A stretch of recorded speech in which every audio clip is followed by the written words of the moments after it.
जब हम यूथ जो है वो ही घर को संभालने के लिए तैयार नहीं होगी ना, तो घर कभी संभलेगा नहीं। अफसोस के साथ कहूंगा कि हमारे नौजवान नस्ल का जो है ना माइंडसेट वो ये बन चुका है कि मुझे यहाँ से पाकिस्तान को छोड़ के बाहर जाना है, और हम यहाँ पे कुछ करने को तैयार नहीं है। बाहर जाके हम सब कुछ करने को तैयार हैं।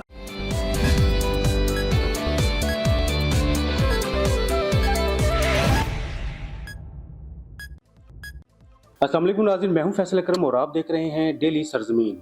नाज़रीन, पाकिस्तान का मिस्बत चेहरा उजागर करने के लिए K2 किंग्स पाकिस्तान अपना एक मिस्बत किरदार अदा कर रहा है। इस मौजू पर हम गुफ्तगू करेंगे। हमारे साथ मौजूद हैं अली शेर Chaudhary, CEO K2 Kings Pakistan, और अली अहमद ताहिर साहब, चेयरमैन K2 किंग्स पाकिस्तान। अस्सलाम वालेकुम सर। वालेकुम सलाम। कैसे हैं आप? खैरियत से हैं? ठीक है। अली साहब, सबसे पहले मेरा आपसे सवाल ये है कि आप ये बताएं कि K2 किंग्स जो है पाकिस्तान की टूरिज्म में क्या किरदार अदा कर रहा है? K2 किंग जी एक हम बाइकर्स एसोसिएशन है जिसमें हम ऑल पाकिस्तान हैवी बाइकर्स जो हैं जी उनको इकट्ठा करते हैं एनुअली। ये हमारा एनुअल इवेंट होता है। सही। मकसद इस इवेंट का ये है कि हम पाकिस्तानियों को ही नहीं, सिर्फ वर्ल्ड को जो है पाकिस्तान जो है अपने बाइकर्स की आई से दिखाएं। जिसका मतलब है कि हमारा जो टूरिज्म के हिडन स्पॉट्स हैं जहाँ पे नॉर्मली हम नहीं पहुंच सकते, लेकिन बाइकर्स जो हैं वो वहां भी पहुंचते हैं, वहां से भी जो है वो कैप्चर करते हैं सीन्स को और वो पूरी दुनिया को हम दिखाते हैं। और जब हम ये बाइकर्स को इकट्ठा करते हैं यहाँ पे, तो मकसद ये होता है कि हम कल्चरल एक्सचेंज हो, हमारी प्यार मोहब्बत हो। पाकिस्तान के कोने कोने से जो है बाइकर्स यहाँ आते हैं, डिफरेंट कल्चर से, डिफरेंट बैकग्राउंड से, डिफरेंट सोशल स्टेटस से, लेकिन यहाँ वो जो है वो एक ही फैमिली की तरह कम्युनिटी का सेटअप होता है जिसमें एक्सचेंज होती है, वैल्यूज एक्सचेंज होती हैं, आइडियाज एक्सचेंज होते हैं। इसके पीछे जो है उतना मेरा हाथ नहीं है जितना हमारे चेयरमैन साहब जो हैं अली ताहिर साहब जो हैं, क्योंकि ये इनका ही एक आइडिया था। इंसेप्शन से लेके आज तक हमारे 7 कन्वेंशंस हो चुके हैं, और मैं चाहूंगा कि इस पे जो है वो रोशनी अली ताहिर साहब डालें तो उसका ज्यादा जो है। जी जरूर। अली ताहिर साहब, आप भी इस वाले से कुछ बताएं कि ये सबसे पहले तो हमारी कितनवां कन्वेंशन है और क्या मुस्तकबिल देख रहे हैं इसका आगे, अब आपके फ्यूचर में क्या प्लान है इस हवाले से? जी, बिस्मिल्लाहिर्रहमानिर्रहीम। बहुत शुक्रिया आपका। मीडिया के हवाले से आज की टॉक है वो बड़ी अहम है। ये जो हमारे कन्वेंशन हैं, ये हम 7वां कन्वेंशन जो है वो लाहौर में करवा चुके हैं। जी। जैसा कि अली शेर साहब ने बताया, इस बैकग्राउंड के हवाले से कन्वेंशन हम क्यों करवाते हैं। इसमें पूरे पाकिस्तान के बाइकर्स मुख्तलिफ कल्चर से और मुख्तलिफ बैकग्राउंड से यहाँ पर लाहौर में तशरीफ़ लाते हैं और हम उनको होस्ट करते हैं। तो सबसे हमारा जो बेसिक पहलू है वो इस कन्वेंशन के हवाले से है कि हम पाकिस्तान की सेहत को शोकेस करते हैं और दुनिया को दिखाते हैं कि पाकिस्तान एक इंतहाई पुरअमन मुल्क है और यहाँ पर सेहत जो है उसके बेहतरीन मौके मौजूद हैं, और हम उन लोगों को अट्रैक्ट करते हैं थ्रू सोशल मीडिया पेजेस और दीगर ज़राए से कि हम पाकिस्तान की सेहत में बाइकर्स क्या रोल अदा कर रहे हैं अपना। मैं समझता हूँ कि हम बाइकर्स जो हैं वो पाकिस्तान की सेहत का हरावल दस्ता है, और ये हम कन्वेंशन के थ्रू दिखाते भी हैं ऑन मीडिया कि बाइकर्स जो हैं वो कितनी मेहनत से और कितनी, मैं मुशक्क़त का लफ्ज़ यूज़ करूँगा, कितनी मुशक्क़त वो उठाते हैं कि जैसे खुशदार से आप कह लें, गवादर से कह लें, स्कर्दू से कह लें, चित्राल से कह लें, पाकिस्तान के कोने कोने से बाइकर जो है वो एक तो पूरा साल ट्रैवल करता है सेहत के लिए, और फिर वो अपना जो उसकी ट्रैवलिंग होती है और जो सेहत के हवाले से उसने काम किया होता है उसको हम शोकेस करने के लिए उनको लाहौर होस्ट करते हैं, ताकि वो अपनी ट्रैवलिंग और टूरिज्म के हवाले से जो खिदमात हैं वो हमें बताएं और लोगों को हम दिखा सकें। सही। अच्छा अली साहब, आप बताइएगा कि ट्रैवल एंड टूर्स पाकिस्तानी मईशत में अपना क्या किरदार अदा कर सकता है और इससे पाकिस्तान के मुस्तकबिल में आने वाले वक्त में क्या फ़ायदा होगा? देखिए, अभी जो है वर्ल्ड जो है ना जी वो ग्लोबलाइज्ड एक ग्लोबल विलेज बन चुका है। जी। और किसी भी कंट्री, पाकिस्तान में किसी भी कंट्री की मईशत में टूरिज्म एक बहुत बड़ा रोल अदा करता है। बिल्कुल बेशक। उससे क्या होता है कि आपका फॉरेनर्स जो आते हैं वो फॉरेन डायरेक्ट इन्वेस्टमेंट जो है वो कंट्री में बहुत ज्यादा आती है। अनफॉर्चुनेटली क्या हुआ है कि पाकिस्तान का इमेज इंटरनेशनली जो है ना वो उतना पीसफुल नजर नहीं आता। उसकी वजह है कि हमारे यहाँ जो है वो टूरिज्म पे खास तौर पे ध्यान उतना नहीं दिया जाता जितना कि दुनिया के दूसरे ममालिक करते हैं प्रमोट। तो हमने क्या सोचा कि हम जो है ये हिडन जेम है पाकिस्तान का टूरिज्म जो है। मुझे अभी इत्तेफाक नहीं हुआ पूरा पाकिस्तान ट्रैवल करने का, लेकिन नॉर्दर्न एरियाज जो है जिसको मिनी स्विट्जरलैंड भी कहते हैं, पूरी दुनिया स्विट्जरलैंड जाती है। और मैं सोचता हूँ कि अगर हम पाकिस्तान के टूरिज्म को प्रमोट करें सही तरीके से, इसको जो है दुनिया को दिखाया जाए, तो हमारे जीडीपी का सबसे बड़ा हिस्सा जो है वो हमारा टूरिज्म जो है वो कंट्री में लेके आए। और उससे क्या होता है कि एक तो हमारी मैशत स्ट्रांग होती है, दूसरा जॉब क्रिएट्स होती हैं, अपॉर्चुनिटीज जो है वो इंटरनेशनल आइज में जाती है, इलाकाई सतह पर जो जितने भी एग्जैक्टली रूरल एरियाज जो है वो, क्योंकि वो रूरल एरियाज है, वहां पे एक्सेस जो है अभी उतनी अच्छी एक्सेस नहीं है। लेकिन अगर उस रोड्स बनाए जाएं, उसको डेवलप किया जाए उस एरिया को, तो लोकल, क्योंकि हमारी 70% पॉपुलेशन पाकिस्तान की जो है वो रूरल एरियाज में है। शहरों को तो अपॉर्चुनिटी मिल जाती है, लेकिन उनके लिए अगर हमारा टूरिज्म जो है इसको अच्छी सही तरीके से जो है डायरेक्ट किया जाए, तो जॉब क्रिएशन होगी, एजुकेशन जो है इनहांस होगी। और जब एक एजुकेटेड सोसाइटी जो है वो बाहर आएगी, तो मुल्क खुद ब खुद सही हो जाएगा। अच्छा अली साहब, आप स्ट्रेटेजिक बिजनेस लीडर भी हैं, तो एक बिजनेस के हवाले से भी मैं आपसे क्वेश्चन करना चाहूँगा कि आप क्या समझते हैं कि बिजनेस के हवाले से पाकिस्तानी कम्युनिटी को क्या मसाइल दरपेश हैं?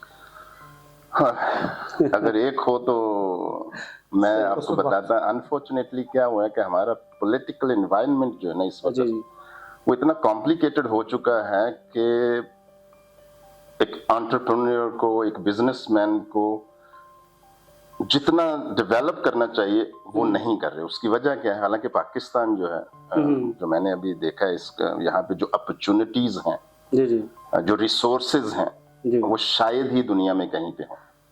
अगर कोई बिजनेसमैन ये कहता है कि वो पाकिस्तान में पैसा नहीं बना सकता, तो मैं गारंटी से कह सकता हूँ कि वो दुनिया में कहीं भी नहीं बना सकता। सही। उसकी वजह क्या है? यहाँ पे नेचुरल रिसोर्सेज आपके अपने, टैलेंट पूल, आपकी पॉपुलेशन इतनी बड़ी है कि इसमें टैलेंट पूल मौजूद है, उसको यूज कैसे करना है। अनफॉर्चुनेटली ये जो हमारा पॉलिटिकल एनवायरनमेंट है, उससे हमारा सिस्टम डिस्टेबलाइज हो चुका है। सही। उसको अगर स्टेबलाइज किया जाए, हमारी जो है एग्रीकल्चर जो है हमारा सबसे बड़ा इंडस्ट्रियल जोन है, हमारा टेक्सटाइल जो है जो कि ग्लोबल मार्केट में नोन है, इस वक्त अगर आप देखेंगे वो दोनों ही डिस्ट्रेस में जा रहे हैं। बिल्कुल। और उसकी वजह क्या है कि हमारी जो लोकल मार्केट्स जो हैं वो तो श्रिंक हो चुकी हैं। उसके बाद आप ये भी देखते हैं बिजनेस के हवाले से सेक्टर्स के एसोसिएशन तो है नहीं। एग्जैक्टली। ठीक है, अब ये बिजनेस में अपनी आवाज कहाँ पे उठाए? एग्जैक्टली। हमारा जो है अभी एक ही प्लेटफॉर्म है, ये जो क्या है, ये हमारा चैम्बर ऑफ कॉमर्स। अब चैम्बर ऑफ कॉमर्स में मैंने जो रिसेंटली देखा है, वहां पॉलिटिक्स ज्यादा है, जी, अपॉर्चुनिटीज कम है, क्योंकि हर बंदा जो है वो सिर्फ एक एलीट क्लास जो है वो अपना ग्रुप बना के बैठ गई है। Average businessman, average industrialist, average जो इन्वेस्टर, उसको कोई अपॉर्चुनिटी नहीं है। तो ये प्लेटफॉर्म्स जो हैं, एग्रीकल्चर का एक अपना सेक्टर का एक अपना एक प्लेटफॉर्म होना चाहिए जिसपे वो अपनी आवाज उठा सके। इंडस्ट्रियलिस्ट के लिए एक अपना एक प्लेटफॉर्म होना चाहिए जिसपे वो बैठ के जो है हर तबके का इंडस्ट्रियलिस्ट, ये नहीं है कि टॉप टियर ही सिर्फ बोल सके, क्योंकि ग्रोथ जो है वो बॉटम से शुरू होती है। जी, फिर जो है मुल्क ग्रो होते हैं। लेकिन अगर एक कोई भी चीज जो है वो एक ही चंद लोगों के हाथ में आ जाएगी तो ग्रोथ रुक जाएगी। अच्छा ये बताइएगा कि गवर्नमेंट सतह पर बिजनेस कम्युनिटी के लिए क्लीदी किरदार क्या है? गवर्नमेंट जो है वो, पाकिस्तानी गवर्नमेंट जो है वो माशाल्लाह अभी स्ट्रगल कर रहे हैं। कोशिश तो है कि उनको जो है हमारा बिजनेस के, देखिए अभी हमारे जो है फाइनेंशियल इंस्टीट्यूशंस जो हैं उनमें चले जाएं तो वो जो है हमें अपॉर्चुनिटी नहीं देते कि हम एक्सपोर्ट्स जो हैं उनको बढ़ा सकें। हालांकि हमारी एक्सपोर्ट जो है इस वक्त, क्योंकि हमारे करेंसी जो है वो काफी वीक है, तो हमारी एक्सपोर्ट्स बढ़नी चाहिए। इसी वाले से मेरा अगला क्वेश्चन था कि डॉलर जो है जब कीमत बढ़ती है तो बिजनेस कम्युनिटी को किस हद तक परेशानी का सामना करना पड़ता है? बहुत ज्यादा। जब डॉलर की कीमत बढ़ती है तो क्योंकि हमारी पाकिस्तान की एक्सपोर्ट से ज्यादा इंपोर्ट्स है, और जब हमारी इंपोर्ट एक्सपोर्ट से ज्यादा है तो हमें खरीदना ज्यादा पड़ता है। अगर वो हमारा अगर डॉलर एक्सपेंसिव है जी जी। तो हम जो है वो खरीद नहीं सकते, चीजें अंदर ला नहीं सकते। इसलिए हमें चाहिए कि हम जो है अपना हमें फायदा इसका ये उठाना चाहिए उसको कॉम्पनसेट करने के लिए कि हमारा डीवैल्यूड जो रुपया है जी जी। तो उस पे हमारी एक्सपोर्ट्स बढ़नी चाहिए।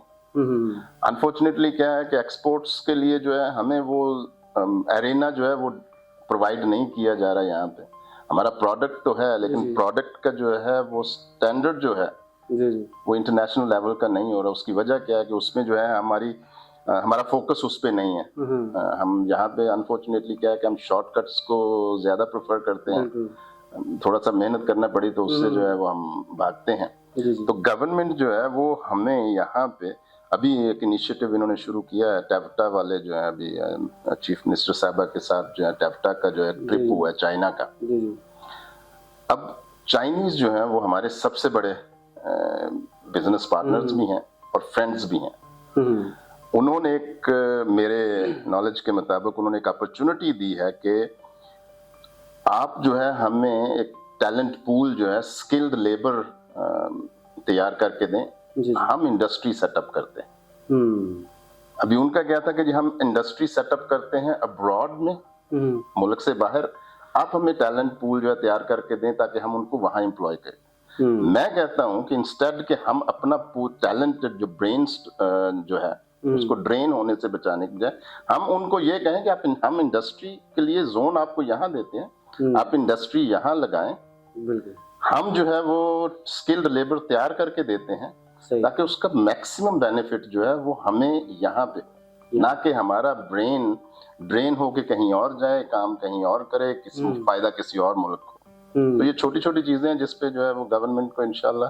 अच्छा, आप क्या समझते हैं कि इंटरनेशनल सतह पर पॉलिटिकल स्टेबिलिटी कितनी इंपॉर्टेंस हासिल रखती है? सर, पॉलिटिकल स्टेबिलिटी जो है ना, ये इसका एक रोल ऐसे ही है जैसे इंसान को जिंदा रहने के लिए सांस की जरूरत है। उसकी वजह क्यों कि अगर मेरे घर में भी स्टेबिलिटी नहीं होगी ना तो मैं घर भी जाना पसंद नहीं करूंगा। मैं अपनी बात कर रहा हूँ, तो मेरे घर में बाहर से कैसे कोई आएगा? और दूसरी चीज ये है कि हमारे हालात उतने खराब नहीं है जितने दिखाए जाते हैं। तो उसके लिए भी हमारे पास एक सिस्टम होना चाहिए, जैसे मीडिया है, हमारा मीडिया का एक किरदार अदा करना चाहिए कि हमारा जो है एक्चुअल इमेज जो है वो दिखाया जाए इंटरनेशनल एरिना में, ताकि दुनिया ये देखे कि हम उतने डिस्टेबलाइज नहीं है, हमारी पॉलिटिकल सिनेरियो उतना खराब नहीं है जितना दिखाया जाता है। उससे क्या होगा कि जब स्टेबल गवर्नमेंट नजर आएगी तो फॉरेनर्स जो है ना वो टूरिज्म के लिए भी आएंगे, इन्वेस्टमेंट के लिए भी आएंगे। जैसे मैंने कहा कि अपॉर्चुनिटीज यहाँ पे इतनी हैं कि वेस्टर्न वर्ल्ड जो है वो हैप्पीली आएगी। अभी आप देखिए कि बॉर्डर की दूसरी साइड पे हम इकट्ठे ही इंडिपेंडेंस मिला है, तो सारा वेस्ट वहां क्यों जा रहा है, हमारे पास क्यों नहीं आ रहा? क्योंकि जबकि हमारे पास शायद उनसे ज्यादा अपॉर्चुनिटीज मौजूद है। तो उसकी वजह मैं समझता हूँ कि ये पॉलिटिकल इंस्टेबिलिटी है। अच्छा सर, आपने बड़ा ये अपॉर्चुनिटीज की बात करें, आखिर में हम हमारे नौजवानों को आप क्या मैसेज देना चाहेंगे कि वो बिजनेस के हवाले से, पाकिस्तान की तरक्की के हवाले से कैसे इकदाम करें, कैसे अपने अंदर सोच पैदा करें कि जिससे पाकिस्तान को फायदा हो? मेरा मैसेज सिर्फ इतना ही है, जो मैंने पाकिस्तान में कुछ ज्यादा वक्त गुजारा नहीं है, थोड़ा सा जो वक्त गुजारा है, अफसोस के साथ कहूँगा कि हमारे नौजवान नस्ल का जो है ना माइंडसेट वो ये बन चुका है कि मुझे यहाँ से पाकिस्तान को छोड़ के बाहर जाना है, बाहर। बिल्कुल मेजॉरिटी नौजवान की यही अनफॉर्चुनेटली, क्योंकि मैंने जितना भी इंटरेक्ट किया यहाँ पे 90% जो है यूथ, उसकी सोच ये है कि मैं बाहर कैसे जा सकूं। और मैं उनको एक ही सवाल के ऊपर पूछता हूं कि सर ऐसी कौन सी चीज है जो यहाँ नहीं है, और हम यहाँ पे कुछ करने को तैयार नहीं है, बाहर जाके हम सब कुछ करने को तैयार। और अनफॉर्चुनेटली मैंने 90% वर्ल्ड घूमी है और ये देखा है कि हमारे लोग जो हैं, क्वालिफाइड लोग जो हैं, वो टॉयलेट क्लीन करने को प्रेफर करेंगे, रेस्टोरेंट्स में काम करेंगे, स्टोर्स पे काम करेंगे, लेकिन वही जो है एक इज्जत वाला रोल यहाँ प्ले करने को तैयार नहीं।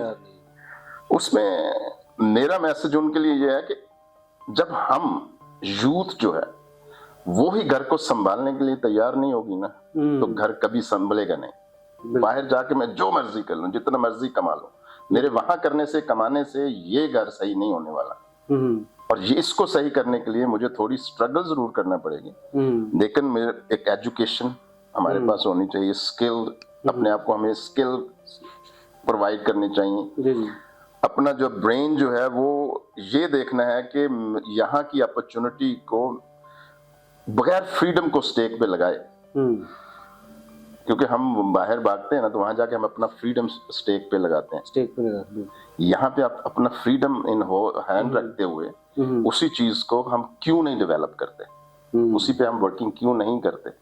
और मैं यकीन से कह सकता हूँ कि अगर हमारी यूथ जो है वो इस चीज पे फोकस हो जाए कि मुझे अपने आप को एजुकेट करके यहाँ पे जो अपॉर्चुनिटीज हैं उनको अंडरस्टैंड करते हुए उनको एक्सप्लोर करना है, ना कि इस मुल्क बल्कि यूथ और ये कौम जो है ना, जो अभी तक बनी नहीं है, अनफॉर्चुनेटली कौम नहीं बनी, हम कौम भी बन जाएंगे और हमारा मुल्क भी जो है ना वो इंटरनेशनल लेवल पे जो है बेस्ट कंट्रीज में जो है। और एक वक्त वो आएगा कि वेस्ट जो है, अरब्स जो हैं, वो यहाँ आके नौकरियां ढूंढेंगे। सही से। बहुत शुक्रिया अली अहमद साहब और अली शेर साहब आपका। नाज़रीन, ये थे अली शेर चौधरी और अली अहमद ताहिर साहब जिनकी गुफ्तगू आप सुन रहे थे। प्रोग्राम में आज तक इतना ही। इंशाल्लाह आपसे फिर मुलाकात होगी, तब तक के लिए अपने मेज़बान फैसल को इजाज़त दीजिएगा। अल्लाह हाफिज़।